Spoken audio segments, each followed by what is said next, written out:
अब हम लोग ये जो टॉपिक है how is your federalism practice, इसके पहले मैं आप लोगों का थोड़ा रिमाइंड करना चाहूँगा।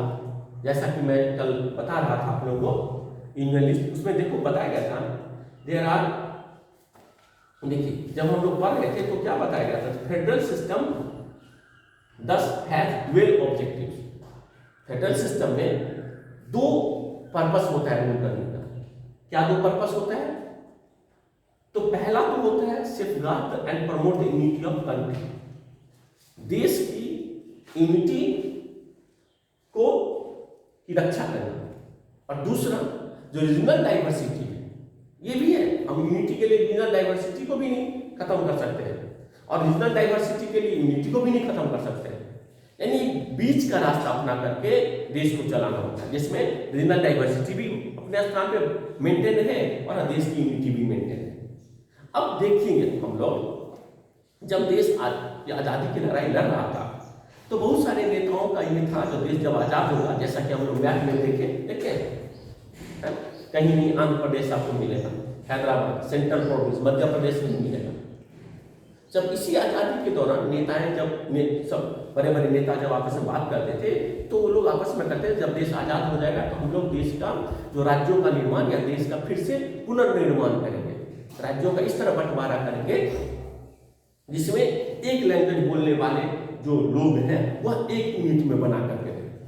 लेकिन जब देश आज़ाद हुआ तो आज़ादी के समय में जो देश में जो वायलेंस हुआ देश बंटवारे के कारण, इससे हमारे देश के नेता डर गए और उन्होंने लैंग्वेज के आधार पे, लिंग्विस्टिक बेस पे देश को बांटने की गलती करने का साहस नहीं कर पा रहे थे, डेयर नहीं कर पाए थे। उनको उनके मन में डर था कि फिर अगर देश को लैंग्वेज के आधार पे बांटेंगे तो हो सकता है फिर कोई कुछ वायलेंस ना हो जाए। लेकिन बहुत सारे लोग जो चाहते थे जो नई देश में राज्य का फिर से निर्माण हो लैंग्वेज के आधार पे, तो लोगों ने विरोध प्रदर्शन करना शुरू कर दिया और लास्टली 1956 में एक एक्ट पास किया गया। 1956 याद रखिएगा, 1956 में एक एक्ट पास कर ये किया गया कि नहीं, देश का बंटवारा मतलब पुनर्निर्माण मतलब राज्य का पॉलिटिकल बंटवारा नहीं, सॉरी, लैंग्वेज के आधार पर राज्य बनाने का निर्णय लिया गया। उसके आधार पे आंध्र प्रदेश, तमिलनाडु, मतलब जो जिस लैंग्वेज के लोग थे, है ना, उसके आधार पर राज्यों का निर्माण हुआ। वही चीज आपको बता रहा है मैं आपको यहाँ पे। देखिए क्या कहता है, spirit of federalism, respect for diversity. Federalism का सबसे इंपॉर्टेंट जो मूल बात है, जो उसकी जड़ है, जो डाइवर्सिटी विविधता को आदर करना, रिस्पेक्ट करना, for living together become shared ideas of our country, जिससे कि सब है ना हिंद देश के निवासी सभी जन एक हैं, रंग रूप वेश भाषा चाहे अनेक है, सब अनेक है, लैंग्वेज अनेक है, फेस्टिवल अनेक है, लेकिन हम लोग इंडियन हैं। इस आधार पे जो है यहाँ पे लिंग्विस्टिक स्टेट बनाने का निर्णय लिया गया। अब देखिएगा यहाँ पे, देखिए यहाँ पे जब आप देखोगे, बताया वही, जब आप मैप देखोगे 2013 का 1947 का, तो आपको बहुत सारा राज्य जो है उस समय नहीं था, आज आपको है। 2014 से पहले देखते आपको तेलंगाना नहीं मिलता, मध्य प्रदेश मिलता, आज तेलंगाना मिल रहा। अब बता रहा है यहाँ पे इस कारण से, देखिए यहाँ पे कैसे राज्य का बंटवारा हुआ, कौन राज्य किस आधार पर बंटा, कौन सा राज्य कैसे बना। तो देखिए इसको आप लोग, जब मैं boundaries of the several old states of India were changed in order to create new state. This was done to ensure that people who spoke the same language lived in the same state. Kannada बोलने वाले कर्नाटक, मलयालम बोलने वाले केरल, तमिल बोलने वाले तमिलनाडु, तेलुगु बोलने वाले आंध्र प्रदेश तेलंगाना, मराठी बोलने वाले महाराष्ट्र, गुजराती बोलने वाले गुजरात, पंजाबी बोलने वाले पंजाब, बंगाली बोलने वाले बंगाल। समझ में आ गई बात? तो अब देखिए who spoke the same language, some states were created, कुछ तो होगा लैंग्वेज के आधार पे, कुछ स्टेट का निर्माण हुआ basis, but to recognise different basis, तो सिर्फ अब तो लिया है कि भाई अब लैंग्वेज के आधार पर बना रहे हैं, तो लैंग्वेज के आधार पर राज्य का क्यों निर्माण नहीं हो, क्यों निर्माण होगा? और भी कुछ पैरामीटर ले लो भाई, उसमें लिया गया कल्चर, एथनिसिटी और ज्योग्राफी। अब जैसे देखोगे नॉर्थ ईस्ट के स्टेट, देखो इतना छोटा छोटा राज्य है, इतना छोटा छोटा राज्य है, इसको सेवन सिस्टर बोला जाता है।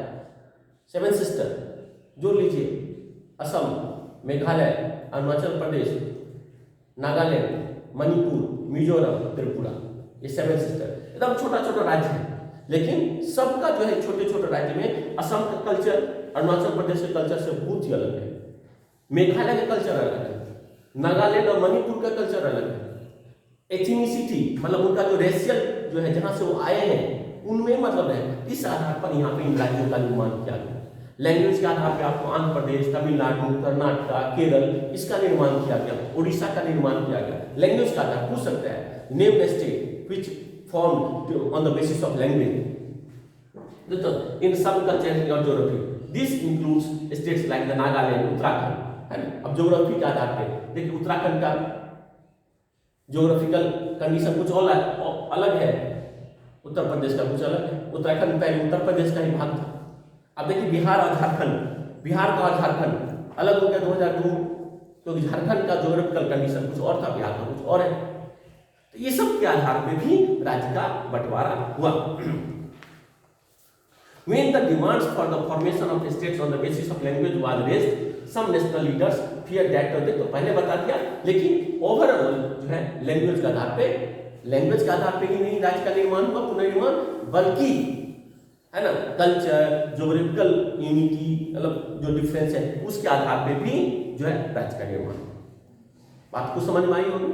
नहीं तो मैं फिर से रिपीट, मतलब लैंग्वेज के आधार के साथ साथ राज्य का जो निर्माण हुआ उसमें आंध्र प्रदेश, तमिलनाडु, कर्नाटक, केरल ये सब राज्य हैं। उसके बाद कल्चर, एथनिसिटी, इस ज्योग्राफी इसके आधार पर उत्तराखंड, नागालैंड, झारखंड इसका निर्माण हुआ। तो नागालैंड का कल्चर जो है असम, अरुणाचल प्रदेश से बहुत ही अलग है। अब आते हैं हम लोग लैंग्वेज पॉलिसी।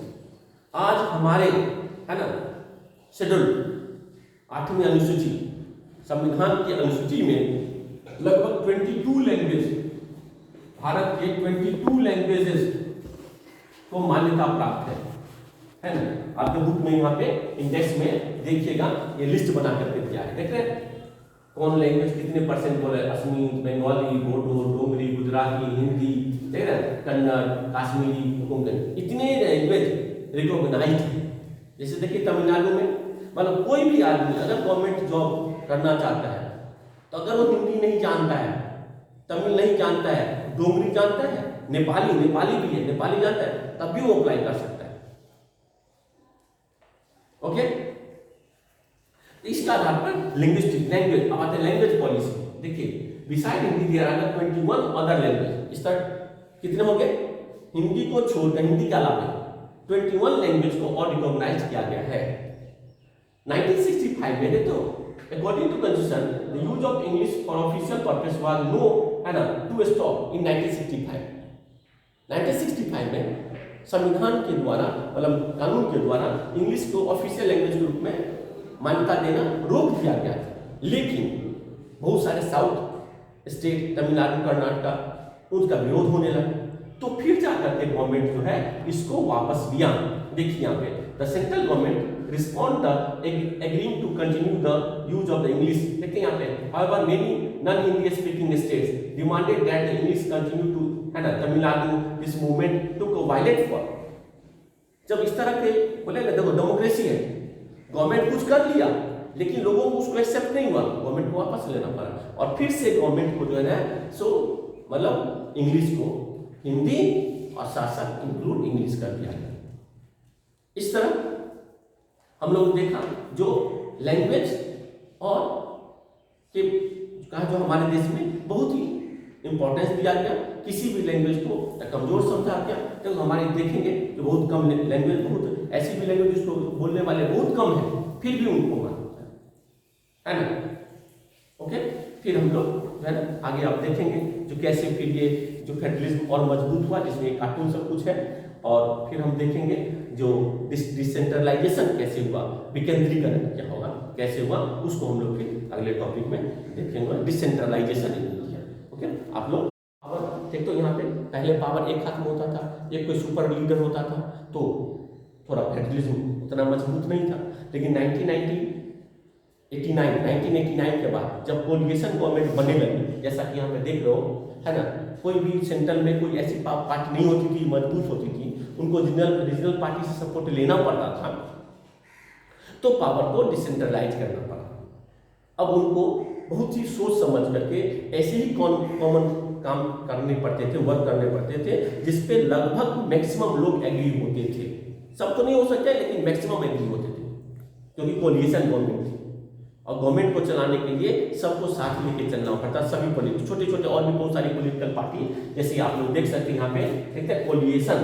आइए देखिए, पहले था state plead for the more power, जब मिसेस गांधी की रूल होती थी, सुपर पावर होती थी, सुपर लीडर थी, तो वो जैसा चाहती थी वैसा कर सकती थी। 1976 में 42nd कॉन्स्टिट्यूशन अमेंडमेंट कर दी, जिससे बहुत सारी चीज़ों को हटाया गया, जोड़ा गया। लेकिन ये बताया जो शुरू में हो सकता है हमारे देश में उतना फेडरलिज्म मजबूत नहीं आ, लेकिन जैसे जैसे टाइम बीतता गया फेडरलिज्म जो है मजबूत होता गया, जिसका ये एग्जाम्पल आप देखें। ठीक है, ओके। अब हम लोग फिर नेक्स्ट वीडियो में डिसेंट्रलाइजेशन, ये आप लोग पूरा इंडेक्स देख सकते हैं, ये यहाँ पे दिया हुआ कैसी लैंग्वेज है, 22 लैंग्वेज का पूरा लिस्ट दिया गया, कितना % बोलने वाले हैं, और उसके बाद डिसेंट्रलाइजेशन इंडिया, जिसमें हम लोग थर्ड जो लेयर ऑफ गवर्नमेंट है, लोकल गवर्नमेंट, उसके बारे में। Okay, thank you.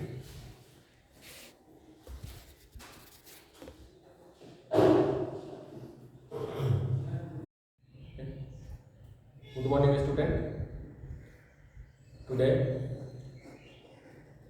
we continue our previous topic, federalism. This chapter is of your textbook Civics Standard 10th, Civics Standard 10, Chapter 2, federalism. जैसा कि हम लोग प्रीवियस क्लास में फेडरलिज्म के डिफिनीशन, इसके फीचर्स, और भारत में, इंडिया में फेडरलिज्म कैसे है, इसमें union list, convenient list, state list के बारे में हम लोगों ने समझा, फेडरलिज्म का डिफिनीशन देखा, जो मतलब 2 और more than 2 levels of government. फिर उसके कुछ फीचर पर है, जो पावर जो है सो डिफरेंट लेवल में रहता है, डिफरेंट ऑर्गन्स गवर्नमेंट में रहता है, जुडिशरी होती है, यूनिलैटरल पावर नहीं होती है, गवर्नमेंट जो है, सेंट्रल गवर्नमेंट 2 ऑब्जेक्टिव पे काम करता है। तो ये सब हम लोग उसका फीचर देखें, है ना। मैं फिर से चाहूँगा एक बार रिपीट कर दें क्या, तो फीचर्स बता रहा हूँ। देयर आर द 2 और more levels of different type of government, same citizen, एक ही नागरिक, डिफरेंट टाइप्स ऑफ गवर्नमेंट के द्वारा रूल होता है, जैसे हम लोग सेंट्रल गवर्नमेंट, स्टेट गवर्नमेंट और लोकल गवर्नमेंट से रूल होते हैं। रूल मतलब वो हम पे गवर्न करते हैं, एडमिनिस्ट्रेशन का काम कर देखते हैं। जुडिशरी होता है ना, जुडिशरी जुडिक्शन का अपना, जितने भी गवर्नमेंट हैं उनके काम करने के अपने एक लिमिट है, और उस लिमिट के तहत वो काम करते हैं। उसके बाद फंडामेंटल प्रोविजन जो है, उसको जो है आसानी से कोई भी एक गवर्नमेंट चेंज नहीं कर सकती।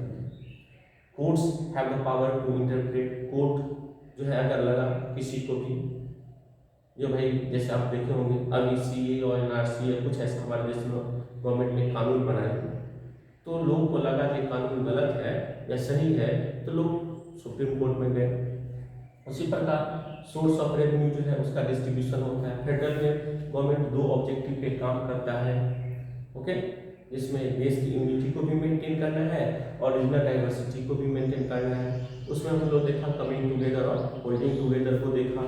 अब हम लोग जो देखिए, जो भारत में जो है ना, what makes India federal country, तो जैसे भारत में more than 2 levels of government है, सेंट्रल, स्टेट और लोकल गवर्नमेंट्स है। उसके बाद यहाँ सुप्रीम कोर्ट है, हाई कोर्ट है, सबका अपना अपना काम करने का एक जुरिडिक्शन है, जिसके लिए लिस्ट बनाया गया। यूनियन लिस्ट में जो काम मेंशन है वो सेंट्रल गवर्नमेंट करेगी, जो स्टेट लिस्ट में जो काम मेंशन है उसको स्टेट गवर्नमेंट करेगी, और कन्वीनियंट लिस्ट में जो काम है उसको दोनों गवर्नमेंट करती है। अगर उसमें किसी प्रकार का डिस्प्यूट होता है, सेंट्रल गवर्नमेंट का लॉ ही लागू होगा, मान्य होगा। उसके बाद कुछ ऐसे भी कानून हैं जो संविधान बनने के बाद आए, ऐसे ऑब्जेक्ट हैं, ऐसी वस्तुएं हैं, ऐसी सब्जेक्ट हैं, उस पर सेंट्रल गवर्नमेंट का ही कानून चलेगा। अब हम लोग यहाँ पे देखें, जो यूनियन जो होता है, उसके बाद कुछ ऐसे भी क्षेत्र देखिए जो बहुत छोटा है, उसको हम अलग किसी राज्य में रूप में नहीं बना सकते, तो डायरेक्ट सेंट्रल गवर्नमेंट के द्वारा रूल होता है। अभी भी आप लोग देखे होंगे अगस्त में जम्मू कश्मीर राज्य था, जैसे हम लोगों ने देखा, जो मतलब फिजिकल जोग्राफिकल डिवीजन है ना, आगे देखेंगे हम लोग, जैसे लैंग्वेज के बारे में भी डिवीजन के बारे में कल डिस्कस किए थे। आंध्र प्रदेश है ना, केरल, कर्नाटक, तमिलनाडु, महाराष्ट्र, पंजाब, इन सब राज्यों का जो निर्माण हुआ लैंग्वेज के आधार पर हुआ। असम, उड़ीसा, कुछ ऐसे राज्य हैं जो कि भारत बहुत छोटा है, जिसको एक अलग यूनिट के रूप में मान्यता देना देश की यूनिटी के लिए थोड़ा रिस्क था। इसके लिए उसको सेंट्रल गवर्नमेंट डायरेक्ट अपने रूल के अंतर्गत रखा, जहाँ पे सेंट्रल गवर्नमेंट के रिप्रेजेंटेटिव के रूप में एलजी, जो कि सेंट्रल गवर्नमेंट से अपॉइंट होता है, लेफ्टिनेंट जनरल, जिसको हम लोग उपराज्यपाल कहते हैं, वो वहाँ पे रूल करते हैं। जैसा कि अभी आप लोग देखें जम्मू कश्मीर और लद्दाख, ओके। अब देखो जम्मू कश्मीर लद्दाख दोनों पहाड़ी क्षेत्र हैं, लेकिन दोनों में कल्चरली बहुत बड़ा एक डिफरेंस है, इसीलिए दोनों को अलग बनाया गया। लद्दाख जो है अपना कल्चर के लिए जो है फेमस है, वहीं जम्मू कश्मीर अपने जोग्राफिकल नेचुरल ब्यूटी जो है उसके लिए फेमस है, ओके। अब हम लोग को आगे देखना है जो फेडरलिज्म कैसे प्रैक्टिस किया जाता है। तो फेडरलिज्म प्रैक्टिस करने के लिए जो मैप है उसमें आप लोग को दिखाया है, जो 1947 का भारत का मैप है, इसमें आप लोग देखोगे भारत का मैप जब देखेंगे तो ये बगल दोनों में आप लोग डिफरेंशिएट करेंगे, तो ये जो पॉलिटिकल डिवीजन है भारत का, पॉलिटिकल मैप है ये, इसमें आप देख सकते हैं राजस्थान, मध्य प्रदेश, गुजरात है ना, जम्मू कश्मीर, पंजाब, हरियाणा, उत्तराखंड, हिमाचल, ये सब डिफरेंट जो राज्य हैं इधर देखें। तो इसको मतलब जो है डिवीजन जो किया गया वो किस आधार पर किया गया, तो जैसे यहाँ देखिए केरल, तमिलनाडु, कर्नाटक, ये आपका आंध्र प्रदेश, यहाँ पे आप फिर आ सकते हैं, यहाँ पे उड़ीसा, आंध्र प्रदेश को फिर तेलंगाना में भी डिवीजन किया गया। ये जो डिवीजन किया गया इसमें बेस्ड था लैंग्वेज, कहीं भी आपका कल्चर, जैसे यहाँ देखिए आपका अरुणाचल प्रदेश है, नागालैंड, मणिपुर है ना, मिजोरम, त्रिपुरा, ये सब राज्य में जो है सो एकदम छोटा क्षेत्र में ही कवर्ड है, लेकिन कल्चरली जो है बहुत डाइवर्स है, बहुत ही अलग है, इसलिए इसको कल्चर के आधार पर बांटा गया। यहाँ देखिए उत्तराखंड जो उत्तर प्रदेश का ही भाग था, लेकिन 2002 में इसका भी बंटवारा किया गया, क्योंकि ये मतलब थोड़ा उत्तर प्रदेश का इधर का जो पार्ट्स है वो उत्तराखंड से थोड़ा अलग था, थोड़ा माउंटेन एरिया था, तो उसको ज्योग्राफी का आधार पे, कल्चर का आधार पे डिवाइड किया गया। फिर यहाँ देख सकते हैं बिहार और झारखंड, जो कि पहले 2002 से पहले झारखंड का एक ही राज्य बिहार के नाम से था, लेकिन उसको झारखंड के रूप में मध्य प्रदेश और छत्तीसगढ़ को ऐसे मतलब जैसे गवर्नमेंट, जैसे लोगों का डिमांड आया, मतलब डेमोक्रेसी में सबसे बड़ी बात होती है फेडरलिज्म में, जो लोग का जो विश होता है, लोग की जो इच्छा होती है, लोग की जो सुविधा होती है, गवर्नमेंट को उनके अनुसार काम करने का गवर्नमेंट प्रयास करती है, ओके।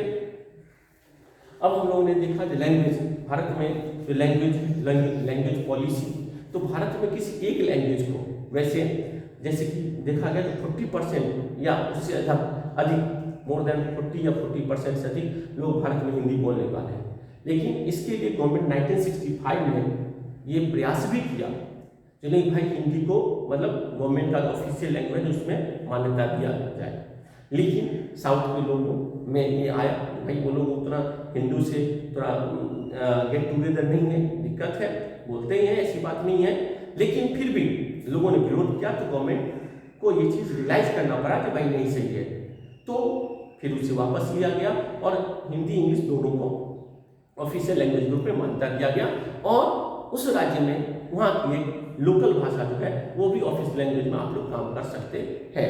इसलिए देखते हो कि कहीं भी जो सेंट्रल गवर्नमेंट का कोई भी जो कार्यालय होगा वहाँ पे हिंदी, इंग्लिश और जिस राज्य में है उस राज्य की भाषा में वहाँ पे आप प्रयोग कर सकते हैं। इस तरह क्या हो गया, जो ये सब हो गया देश की यूनिटी को मेंटेन करने के लिए, किसी को ये नहीं लगे जो भाई हमें इग्नोर किया जाता है। फेडरलिज्म, डेमोक्रेसी, पावर शेयरिंग यही है जिसमें हर को अपने आप में ये अपना एक उसकी डिग्निटी होती है। हर कोई, हम एक सामान्य आदमी है, उससे क्या हो, हमारा भी अपना इंपॉर्टेंस है अपनी जगह पे, हम भी अपनी चीज को कर सकते हैं। अब आगे आता है यहाँ पे जो देखिए सेंट्रल स्टेट रिलेशन। इसमें इसको समझाने के लिए यहाँ पे 2 कार्टून दिए गए हैं, बहुत है। देखिए यहाँ पे ये मिसेस गांधी है जो कि कभी 1984 तक वो भारत की है ना आयरन लेडी के नाम से भी जानी जाती थी। ओके, तो अब क्या था, जो 1980 से पहले लगभग सेंट्रल गवर्नमेंट और स्टेट गवर्नमेंट दोनों में लगभग बहुत अधिक राज्यों में एक ही पार्टी की रूल हुआ करती थी। तो सेंट्रल गवर्नमेंट थोड़ा अपना जो है मोनोपोली का यूज करता था, अपने पावर का मिसयूज भी करने का प्रयास करता था, जैसा कि आपने बुक में दिया हुआ है। For a long time same party rule both the centre and the most of the state. This means that the state government did not exercise their right as autonomy federal units. क्योंकि दोनों में होता है ना, भाई आप ही वहां भी आपकी पार्टी है, यहाँ भी आपकी पार्टी है, तो कुछ जो मतलब किसी प्रकार का कुछ गलत सही हुआ तो क्योंकि एक ही पार्टी में रूल है तो उसको थोड़ा इग्नोर कर दिया जाता था, या किसी दूसरे राज्य से उसको ज़्यादा तरजीह दे दिया जाता था। ये सब चीज़ चलता रहा, देश में ऐसी बात नहीं है नहीं चला। लेकिन 1989 के बाद हमारे देश में एक कंडीशन बना जिसमें कोई एक सिंगल पार्टी मेजॉरिटी बनाने में, बहुमत लाने में असफल होती थी। इस कारण से यहाँ पे क्या किया गया, जो मतलब छोटे मोटे जो रीजनल पार्टी थी उसका सहयोग लिया गया गवर्नमेंट बनाने में। जैसा कि ये कार्टून से आप देख सकते हैं, देखिए कोलिएशन, ठीक है। अब यहाँ देखिए ये कोई पॉलिटिकल पार्टी है, ये पॉलिटिकल पार्टी है ना, ये शायद उत्तर प्रदेश का समाजवादी पार्टी का है, ये हो सकता है आपका ममता दीदी जी का पार्टी हो, है ना। इसी प्रकार के बहुत सारे हैं, है ना। ये लोग बैठे हुए हैं और देख सकते हो, ये देखते हो ये दीपावली में जो हम लोग क्रैकर छोड़ते हैं वो है। अगर मान लीजिए किसी कोई एक पार्टी अगर नाखुश कर रही है सेंट्रल गवर्नमेंट, तो यहाँ पे वो माचिस लेके खड़ी है, भाई इसको लगाएंगे, आप समझ सकते हैं जब ये फटाका फूटेगा फायर क्रैकर तो क्या होगी स्थिति। तो इसमें क्या होता था, जो गवर्नमेंट सेंट्रल गवर्नमेंट वही काम करती थी जिसपे सब एग्री होते थे, कॉमन मिनिमम पॉइंट को लेकर के गवर्नमेंट चलती थी। और उसके बाद तो समझिए हमारे देश में कोलिएशन गवर्नमेंट का एक मतलब एक युग ही आ गया है। ओके, आप देखते होंगे अभी हमारे देश में 2 बहुत ही इंपॉर्टेंट कोलिएशन गवर्नमेंट है, एक एनडीए नेशनल डेमोक्रेटिक एलियंस, राष्ट्रीय जनतांत्रिक गठबंधन, जिसमें बीजेपी और भी उसके मतों से या उसके सिद्धांतों से मेल जोल खाने वाली जो पार्टी है जो उनसे एग्री है वो। फिर UPA, union progressive aliens, United progressive, संयुक्त प्रगतिशील गठबंधन, जिसमें कांग्रेस और दूसरी पार्टियां। तो इस तरह क्या हो गया, जो अब जो है पावर, जो पहले जो जितना पावर एक जगह एकोमोडेट था, वह पावर अब डिसेंट्रलाइजेशन होने लगा, बंटने लगा पावर। ओके, अब हम लोग देखेंगे यहाँ पे जो डिसेंट्रलाइजेशन इन इंडिया, कैसे पावर को डिसेंट्रलाइज किया गया।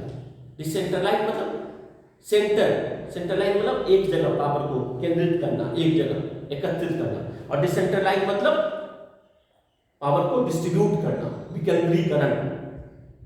तो हम लोग ने सेंट्रल गवर्नमेंट और स्टेट गवर्नमेंट के बारे में तो भी पढ़े हैं, सबका अपना अपना लिस्टिंग है। लेकिन आप बोलेंगे सर आपने तो सेंट्रल गवर्नमेंट स्टेट गवर्नमेंट के बाद एक लोकल गवर्नमेंट भी बोला, उसकी कहाँ चर्चा।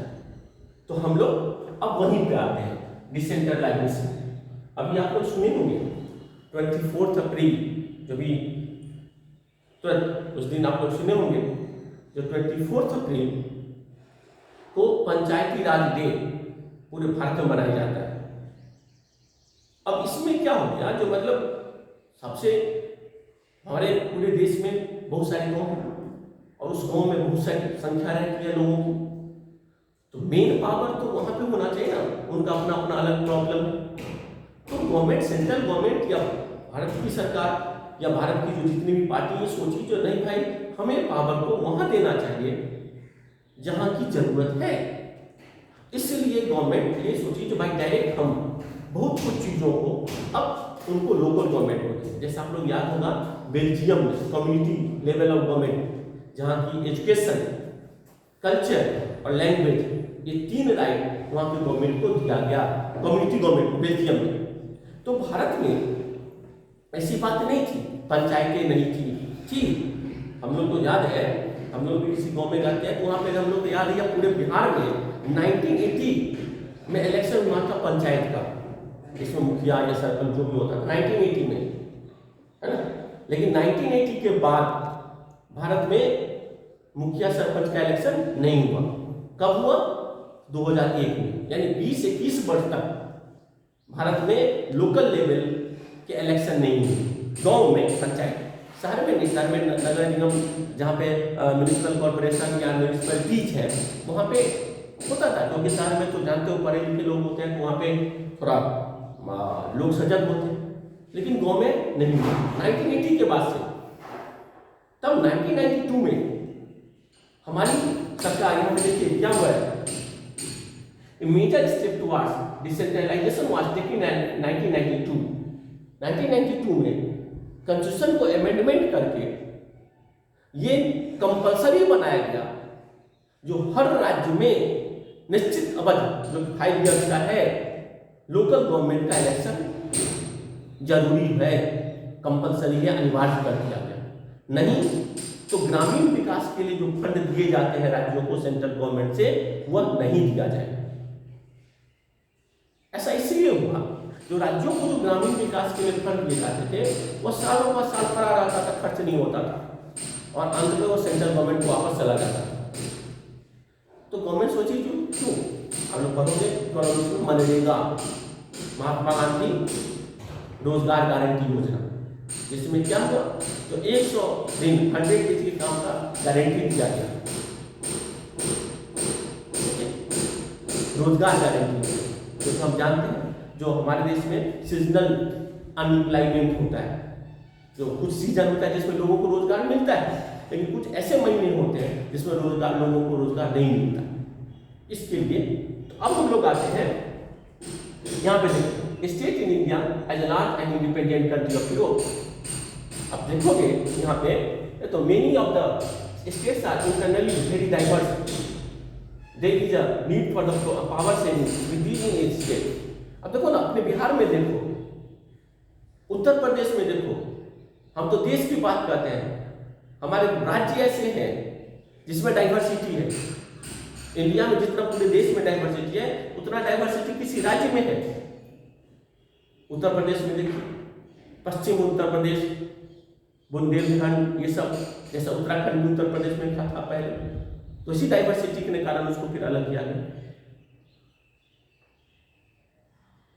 अब आगे देखेंगे यहाँ पे 10 related third type of government को, मतलब लोकल गवर्नमेंट को मजबूत करने का बात है। अब कहते हैं जो डिसेंट्रलाइजेशन क्या होता है, देखिए when power is taken away from central and state government and given to the local government, it is called decentralisation. एकदम प्लीज इसको थोड़ा आप लोग अंडरलाइन कर लेंगे या हाईलाइटेड कर लेंगे, बहुत इंपॉर्टेंट क्वेश्चन है। जब स्टेट गवर्नमेंट और सेंट्रल गवर्नमेंट अपने पावर को लेकर के लोकल गवर्नमेंट को देता है उसी को बोलते हैं decentralisation. The basic idea behind decentralization is that there are a large number of problems and issues which is the best settled in the local level. मान लीजिए हम इस गांव में, इस समाज में रहते हैं, अब यहाँ पे क्या होता है, अब वो सब चीज नरेंद्र मोदी या नीतीश कुमार या ममता बनर्जी या उद्धव ठाकरे या जोगी बाबू करने लगेंगे तो गांव में रहकर जोगी बाबू केवल भोगे करेंगे, उनको भी तो कुछ ड्यूटी मिलना चाहिए। हाँ, तो इसीलिए बोला भाई आपका प्रॉब्लम आप सॉल्व करो, आपको पावर दिया। क्या बोलते हैं मम्मी पापा, बेटा आपको किताब दिया, कॉपी दिया, पेन दिया, पेंसिल दिया, मार्कर दिया, पढ़ो। तो तुम ये मत कहना कि हमको पावर नहीं दिया गया। पावर मतलब आपको क्या दिया जाएगा, रिसोर्स दिया जाएगा आपको पढ़ने के लिए, है ना, जो भी उसका रिक्वायरमेंट है। तो इसीलिए सेंट्रल गवर्नमेंट बोला भाई गांव में है आपको फंड दिया गया, अपने गांव में सड़क बनाइए, मतलब पानी की व्यवस्था कीजिए, स्कूल की व्यवस्था कीजिए, आपको फंड जो है वो गवर्नमेंट के द्वारा डायरेक्ट आप दिया जाएगा, वो भी आपके खाते में दिया जाएगा। ये नहीं पहले था जो सेंट्रल गवर्नमेंट से आता, स्टेट गवर्नमेंट में कब आता था, लोकल गवर्नमेंट में नहीं। अब डायरेक्ट सेंट्रल गवर्नमेंट दिल्ली से चलता है और दरभंगा में जिस गाँव में जाना है उन गाँव के अकाउंट में चला जाता है। ये होता पावर का डिसेंट्रलाइजेशन। अब देखिए दूसरी बात बता, decide at the local level it is possible for the people to direct participate in decision making. सबसे बड़ी बात क्या होती है, जो हम सेंट्रल गवर्नमेंट में क्या होता है, वहां तो हम लोग भाग लेने नहीं जाते, लोकसभा राज्यसभा में, पटना में विधानसभा भाग ले, लेकिन गांव में तो सब जानते हैं फलाना मुखिया है, वो मुखिया हर आदमी एक दूसरे को जानता है, ऐसी बात नहीं है। अब बहुत ऐसे ही लोग जो नहीं जाने, लेकिन सब जानते हैं किसका क्या प्रॉब्लम है। तो यही कारण यहाँ बताया, तो उसमें लोग पार्टिसिपेट करते हैं। आप लोग देखते होंगे गाँव में अनाउंस किया जाता है, आज ग्राम सभा का मीटिंग है, सब आदमी जाते हैं, बैठते है ना। Local government is the best way to realise one important principle of democracy, namely local self government.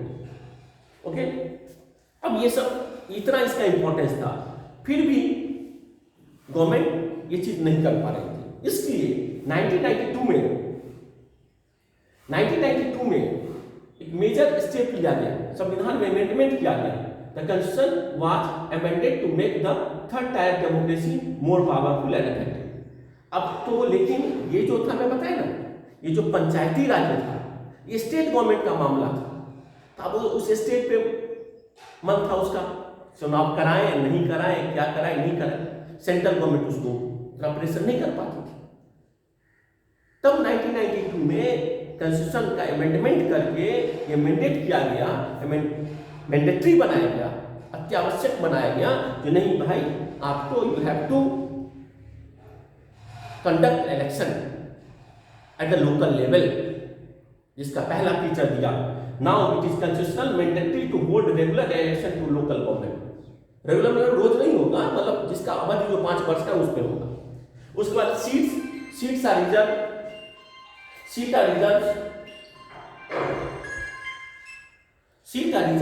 Seat जो है रिजर्व किया गया महिलाओं के लिए, शेड्यूल कास्ट के लिए, शेड्यूल ट्राइब पीपुल के लिए। तो क्यों? क्योंकि वो लोग आए, उनको काम दिया जाए, है ना, उनको काम दिया जाए, क्योंकि सबसे ज्यादा डिप्राइव वही थे। तो गवर्नमेंट बोली कि नहीं आप काम करो, आप लो पावर, आप क्यों किसी को कंप्लेन करोगे कि मेरा काम कर दो, मेरा काम। आपके पास कंप्लेन लेके लोग आएगा, मुखिया जी मेरा काम कर दीजिए, आंटी जी, काकी जी, चाची जी मेरा, क्योंकि 1/3 महिलाओं के लिए सीट रिजर्व है। और हमारे बिहार में तो 50% है, लोकल लेवल के गवर्नमेंट में 50%।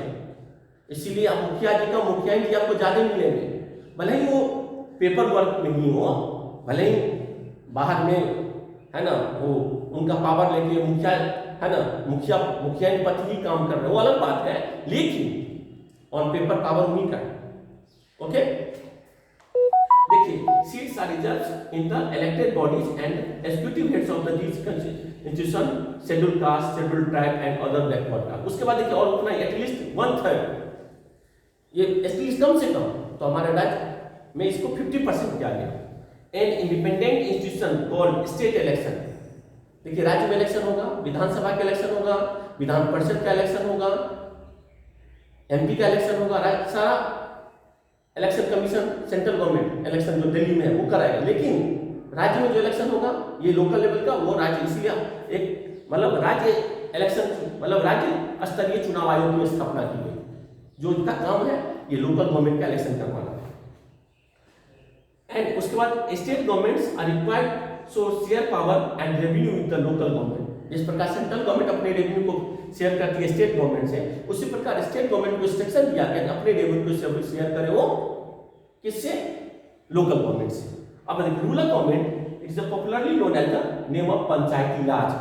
सबको पूरा डिटेल पंचायती राज है ना। ईच विलेज और group of village in some state has a gram panchayat. This is constituting consist of the several wards members of called panch and president sarpanch. ये हम जानते हैं, क्लियर बात है। उसके बाद अब देखिए गांव हुआ, उसमें मुखिया या सरपंच। अब उसके बाद 2, 4, 5 पंचायत मिला करके, अब एक पंचायत में 2-3 गांव होता है, अब 2-4-5 पंचायत मिला के ब्लॉक समिति, जैसे आप लोग सुनते होंगे प्रमुख, क्योंकि ये इससे आप लोग गेट टुगेदर होंगे, सब जानते होंगे, हर गांव में पंचायत घर में होगा तो प्रमुख होता है जो कि ब्लॉक स्तर पर होता है। और उसके बाद ये जो लोकल गवर्नमेंट है इसका भी 3 स्तरीय है, जिला स्तरीय, जिला परिषद, ऊपर से मैं चल रहा हूँ, जिला स्तरीय, जिला परिषद, उसका प्रखंड स्तरीय प्रमुख, और नीचे आपका मुखिया सरपंच जो कि ग्रामीण स्तर पे होता है। 2-3 पंचायत 4-5 पंचायत मिलाकर प्रमुख बनाया, और पूरे जिला जैसे दरभंगा जिला में इसमें जितने भी प्रखंड है ना, उससे जो है 4-5 पंचायत में से एक जिला परिषद चुन के जाता है, और वो पूरा जिला परिषद जिसका ऑफिस जिला में होता है, और उसके जिला परिषद अध्यक्ष होते हैं, उसके मेंबर आपके एमपी होते हैं, उस जिला के जितने भी विधायक हैं वो होते हैं, और प्रखंड स्तर पे उस प्रखंड में जितने भी मतलब पंचायत समिति है जो उसके विधायक हैं वो उसके सदस्य होते हैं। उसी के बारे में आपको यहाँ पे देखिए डिटेल बताया गया है। Panchayat works under the overall supervision of the gram sabha. Local government, देखिए लोकल गवर्नमेंट का स्ट्रक्चर आपको बताया जा रहा है। Local government structure goes right of the district level, गांव से लेकर के प्रखंड और प्रखंड से डिस्ट्रिक्ट तक जाता है। A few gram panchayat are group together to form and usually called panchayat samiti और ब्लॉक मंडल, जिसके अध्यक्ष प्रमुख कहलाते हैं। All the पंचायत समितिज और mandals in the district together consist of the जिला परिषद। जिला परिषद कैसे होगा, तो जितने भी पंचायत और मंडल जो प्रमुख है वो सब मिला करके जिला परिषद। इसलिए आप लोग देखते हो जब भी लोकल लेवल पे ग्रामीण स्तर पर इलेक्शन होता है 6 बैलेट पेपर जाता है, एक मुखिया, मुखिया का वार्ड, सरपंच, सरपंच का वार्ड, पंचायत समिति और जिला परिषद। 6 बैलेट पेपर मिलता है एक वोटर को, समझ गए। इस तरह हम लोग अब आते हैं, उसी प्रकार आते हैं, ये तो हो गया ग्रामीण का। अब आता है शहर में क्या होता है, तो शहर में होता है आपका म्यूनिसिपैलिटी, नगर पालिका या म्यूनिसिपल कॉर्पोरेशन। तो हमारे देश में ये 3 है। अब जैसे मेट्रोपॉलिटन सिटी है, उसको महानगर निगम बोलते हैं, मेट्रोपॉलिटन, मुंबई, कोलकाता, दिल्ली, चेन्नई। और इस अपने राज्य में 3 ऐसे शहर हैं, शायद पटना, मुजफ्फरपुर, दरभंगा, भागलपुर, गया, ये सब जो है यहाँ पे म्यूनिसिपल कॉर्पोरेशन है, नगर निगम। और छोटे जो शहर है जहाँ पे टाउन, इसको टाउन बोलते हैं, वहाँ पे म्यूनिसिपैलिटी होते हैं। उससे जो बड़ा शहर हुआ ये पॉपुलेशन के आधार पर होता है, जैसे पॉपुलेशन उसका एक क्राइटेरिया, इतना पॉपुलेशन के बाद उसको सिटी होता है। नगर, टाउन को शहर, वहाँ पे म्यूनिसिपैलिटी, सिटी नगर, वहाँ पे म्यूनिसिपल कॉर्पोरेशन, और मेट्रोपॉलिटन सिटी महानगर, वहाँ पे महानगर निगम।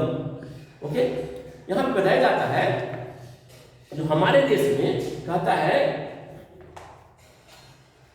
This new system local government the largest experiment democracy is conducted. There are now about 36 lakh elected representative. 36 lakh पूरे भारत में।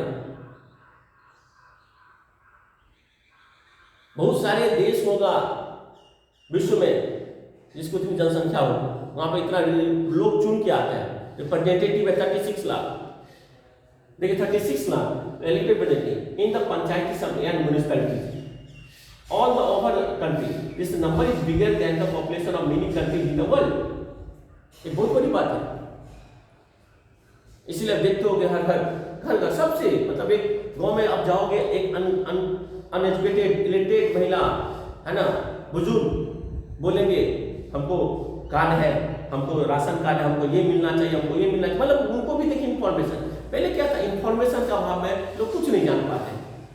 आज जाके देखिए बैंक में कितना भी लैंड है ना, लैंड डाउन हो या लॉकडाउन हो, बैंक में देखिए सब अप है, जाकर देखिए लाइन लगा हुआ है, मेरा आया पैसा, पहले देखिए लोग अकाउंट नहीं। मतलब ये सब क्या हो गया, सब इन्फॉर्मेशन, मतलब और इन्फॉर्मेशन से ही दुनिया चलती है। और ये सब जो गवर्नमेंट किया इन्फॉर्मेशन का, क्योंकि लोकल स्तर पे जब बात होगी तो सब पहुंच जाएगा मुखिया जी के यहाँ, मुखिया जी मेरा नहीं, मुखिया जी मेरा नहीं। इससे क्या होता है, वहां तो दिल्ली तो नहीं पहुंच पाएगा, पटना तो लोग नहीं पहुंच पाएगा। ओके, ये है आपका while election are held regularly and intensively gram sabha. हाँ, ये चीज कुछ डिमेरिट्स है, मैं बताया आपको ग्राम सभा, लेकिन आप शायद देखे होंगे या जानते होंगे या पूछेंगे, होता है लेकिन ऑन पेपर होता है। यहाँ भी कुछ कमी है, लेकिन उसके लिए हमें खुद एक्टिव, अब मान लीजिए अब देखिए कमी है, हमारे पास सब कुछ है, हम नहीं पढ़ पा रहे हैं, ये तो हमारी गलती है। तो आप जानते हैं ये चीज़ है तो आप पूछ सकते हैं मुखिया में, पंचायत में जा करके। ऐसी बात नहीं, अभी भी कुछ लोगों का वहाँ पे ऐसी बात है, दबदबा है, तो खैर जो जितने प्रॉब्लम को हम लोग सॉल्व कर लिए, ये कोई बहुत बड़ी प्रॉब्लम नहीं, इसको भी धीरे धीरे सॉल्व होना ही होना है। और हमारे प्रधानमंत्री भी 24 अप्रैल को बोले हैं पंचायती राज पे, जो नहीं इसको और मजबूत किया जाएगा, बहुत कुछ राइट और दिए जाने वाले हैं। और जैसे ही राइट मिलेगा तो साथ साथ राइट तो देखिए बहुत जरूरी है, आपसे आपको अपने पेरेंट्स से कुछ लेने का राइट है, लेकिन ड्यूटी भी बनता है ना कुछ उनको कुछ देने का। ओके, थैंक यू, लेसन आपका कंप्लीट है। अब हम लोग फिर आगे पढ़ेंगे।